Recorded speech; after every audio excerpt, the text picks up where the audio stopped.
Could you imagine working at the same job for 5 decades? That's 50 years, y'all, okay? Yeah. Well, one man named Otha Logan, you know that's... Shut up, Lonnie. I love Otha. Yeah, me too. Otha, that's a G name Otha right there. has. The Chicago Tribune recently reported that Otha, who is 72 years young, has worked at Walker Brothers' original pancake house for 54 years, starting out as a busboy and a dishwasher back in 1964. Wow. Still in the same role after all this time, Otha only makes $2.75 more than the current minimum wage before tips. He has a 90-minute commute. He rides a bus and 2 trains each day, but he says he wouldn't want to work anywhere else. Oh, that's sweet. First of all, I feel like dealing with people, and I deal like with the pub, and I like work outside. You like that's like a mechanic. You can't take him from doing what he loves. Some people love to do certain things, you know, and some people don't like, but you love your job, it's keeping you, Otha's story has sparked a big social media discussion on the difference between contentment and complacency. For example, Twitter user Rita Smith said his employers have used his loyalty and strong work ethic for far too long. Give him a decent raise. Someone give him a better job where he is appreciated. Someone encourage him to want better for himself and not be afraid to go for it.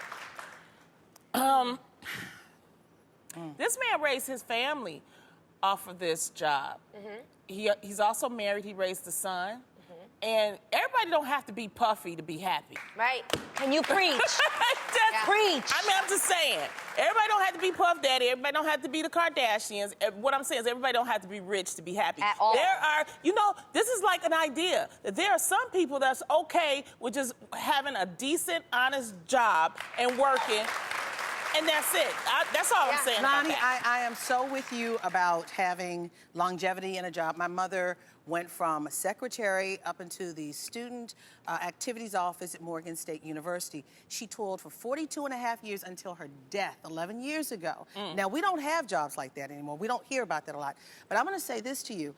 I think it's great for him to be on a job for over half a century. Half a century. Yeah. Half a century. 50 years. Yeah, over 50 years. But what my concern is, did the company offer him another job, and did the company also want to give him more money? Now, my thing is, he can be content, but don't take his contentment for weakness. Right. And that's my issue. Yeah. So, he's been doing that job with tips for a long time, but I'm wondering what the company It is important to say the company absolutely did offer him more jobs. They did offer him a job with more money.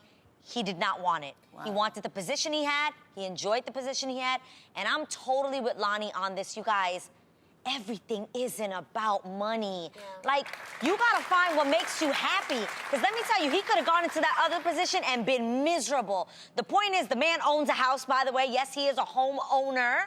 He raised his family. They were doing just fine. Yeah. So what is this thing that in life we strive, that we always have to, it's literally, it's a cycle. Yeah. It's not okay to get the dream job that you wanted. Maybe that was his dream job, and then go, and now I gotta get the next one. I got that one, and now I gotta do better. I got that one. Yo, relax. But when you hear, be happy. But when you hear our government officials really fast just saying that the minimum wage puts people in poverty, that's what listening to those in Washington say that the minimum wage is not a sustainable wage for many, and many people are underemployed, meaning they have to have 2 jobs. But with his job, he has his salary, his minimum wage, and then he has tips. But my question is it really enough? Yeah.